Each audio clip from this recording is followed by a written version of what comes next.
Hello. So we continue on our discussion. So last time atong gi-categorize ang mga permutations no sa SN as even ug odd. So even siya kung ang permutation kay masulat nimo siya as product of even kabuok transpositions or cycles of length 2. Odd siya kung masulat nimo siya as odd products of transpositions. Okay. As gisulti nako last time, it turns out nga tanang even nga permutation kay itself is a group di ay.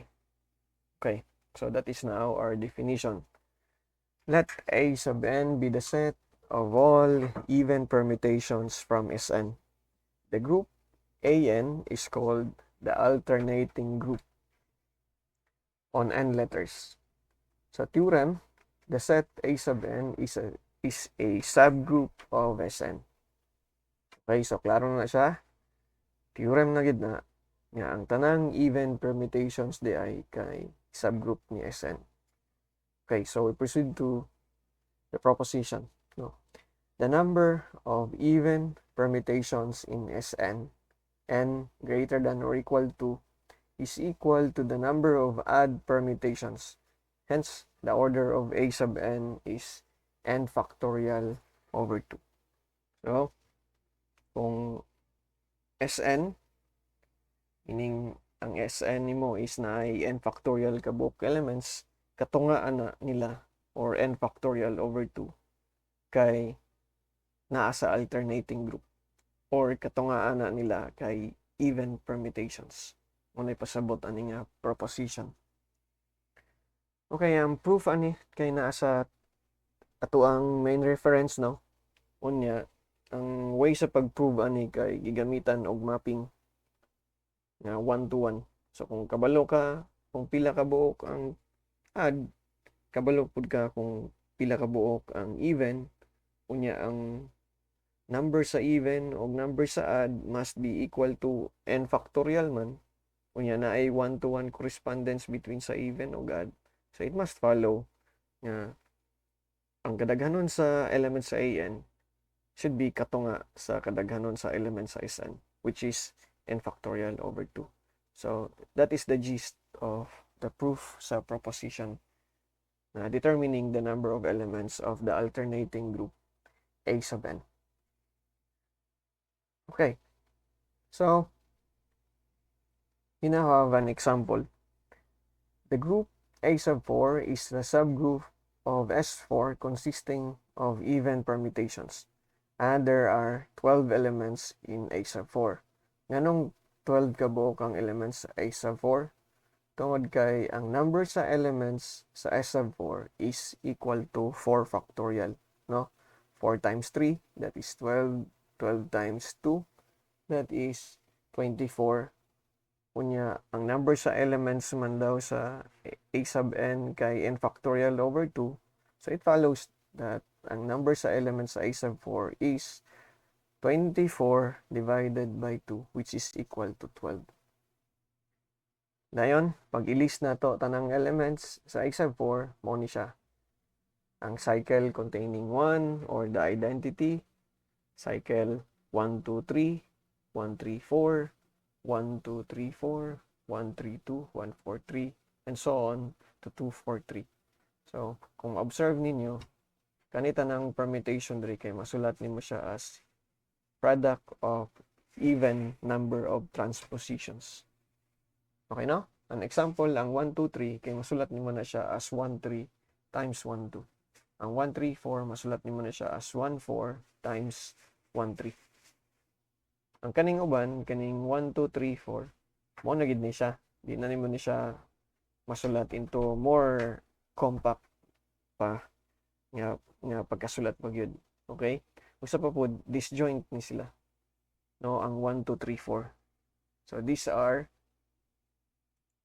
kaning 1, 2, 3, 4 are disjoint cycle. So pag imo ni siyang i-multiply, di na siya ma-simplify. 1, 2, 3, 4 ra gid gyapon ni siya. Okay. Piting daghana kayo ani. Limang ka ng 24 ka buok. No, kung yun sa niya pag-determine Mano-mano gid na siya nga calculation og some tricks no sa combinatorics. So ato na lang buhaton ron is unsa ang a sub 3? Unsa ang a sub 3? Ang S3, ang element sa S3, ang compute na to ganina is 1 ang identity. Next is kantong gi-fix si 1, gi-interchange si 2 ug 3. Next is gi-fix si 2 ang gi-interchange kay si 1 ug 3. Next is katong 321 og kinsa pa ilain 321 ba ato lang sang tanaw ning sa taas ba day na tong i-collect to sa pinaka una gid na to nga gi-discuss. Okay, kung sa S3 ka ang identity kay pwede mo na siya isulat as 1. Ang alpha kay pwede mo na siya isulat as 2 maps to 3, 3 maps to 2, or 2, 3. Ang beta, 1 maps to 3, 3 maps to 1. So, pwede mo siya isulat as 1, 3. 1 maps to 3, 3 maps to 1. While ang kappa, pwede mo siya isulat as 1 maps to 2, then 2 maps to 1. Ang delta, pwede mo na siya isulat as 1 maps to 3. So, 1 maps to 3, 3 maps to 2, then 2 maps to 1. Dayon ang gamma, kay pwede mo siya isulat as 1 maps to 2, 1 maps to 2, 2 maps to 3. So, mo ni siya ang ato ang sulod sa S3. Pero in cycle notation. So, 1, 2, 3, 1, 3, 1, 2, 1, 3, 2, o 1, 2, 3. So, muna ito ang S3. Dadon na ito na dito sa ubos. Ito ang example. We copy it, Ctrl C, and then we move it below.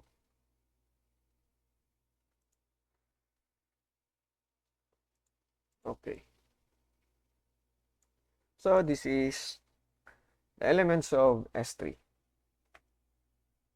So, meaning, ang A sub 3 dapat na to, alternating group on 3 letters must be 3 factorial divided by 2 or 3 lang. Okay? So, pangitaon na to diri ang mga permutations ng even. So, ang 1, that is even. Ang 2, 3, wala na ilaing way sa pagsulatan ng 2, 3 kay transposition naman ni siya, single transposition. So, wala ni siya i-appeal. Ang 1, 3, same. Reasoning sa 2, 3 o 1, 2. So, this implies now that our A sub 3, the alternating group on 3 letters, must contain only 3 elements, and the elements are the cycle 1, the cycle 1, 3, 2, and the cycle 1, 2, 3. So, muna ito ang A sub 3. And itself is a group. And of course, it is understood to be under the binary operation circle or katong composition, no? Composition of maps. Sorry. Ayun na to itong grammar kay masawayan ta sa mga English majors. So kung isulat na to ang multiplication table or Cayley table, nata diri ay 1, nata diri ay 1, 3, 2, nata diri ay 1, 2, 3, 1, 1, 3, 2, o 1, 2, 3. So, ang 1 man na itong identity. So, that's 1, 1, 3, 2, 1, 2, 3. Similar po diri sa 2 ang first column. That is 1, 3, 2. O 1, 2, 3. Okay. So, atong buhaton ron is i-multiply na to si 1, 3, 2 to itself. So, 1, 3, 2 times 1, 3, 2. Start ta sa 1. So, 1 is map to 3. Then, diri kay si 3 is mapped to 2. So therefore, 1 is mapped to 2. Dria, si 2 is mapped to 1, pero diri si 1 is mapped to 3. So this is equal to 1, 2, 3. So it turns out, ang 1, 3, 2 times 1, 3, 2 is 1, 2, 3. Okay? Next is, i-times na to ang 1, 3, 2 o 1, 2, 3. So mag-expect ta nga dapat identity ni siya. No? Anyway, ato gyapon siyang i-try og compute. So 1 maps to 2, 2 maps to 1. Ato ta sa 2, 2 is mapped to 3, and then here 3 is mapped to 2. Then we go to 3. Wala naman na ipaingan ng 3 kay permutation man na siya. So 3 na gina siya fix. And that is equal to the identity 1. Okay? Next, we go to 1, 2, 3 times 1, 3, 2. So first, so mag-expect nga inverse lang gyapon na siya, no? Anyway, para ma-master tawag compute, atong buhaton gyapon ang computation. So 1 maps to 3, 3 maps to 1. 2 is mapped to 1, and 1 is mapped to 2. And then finally 3, and that is still the identity 1. So, identity 1 na siya. So, mag-expect ta karon diri nga ang 1, 2, 3 times 1, 2, 3 is 1, 3, 2. Anyway, ato na siyang computer.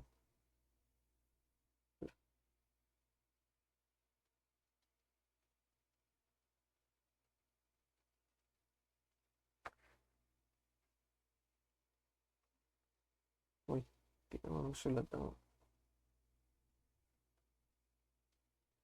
masulat. Patay class. Di masulat. Nga naman eh.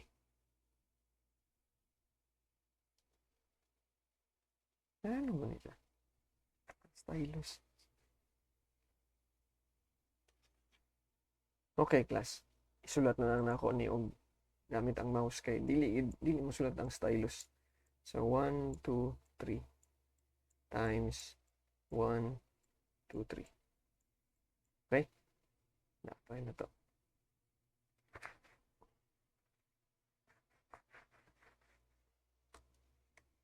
Why? Why?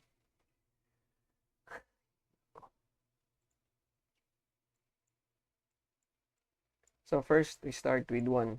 1 is mapped to 2, no? And then 2 is mapped to 3. So 1, 3 dapat ni. Next, 3 is mapped to 1.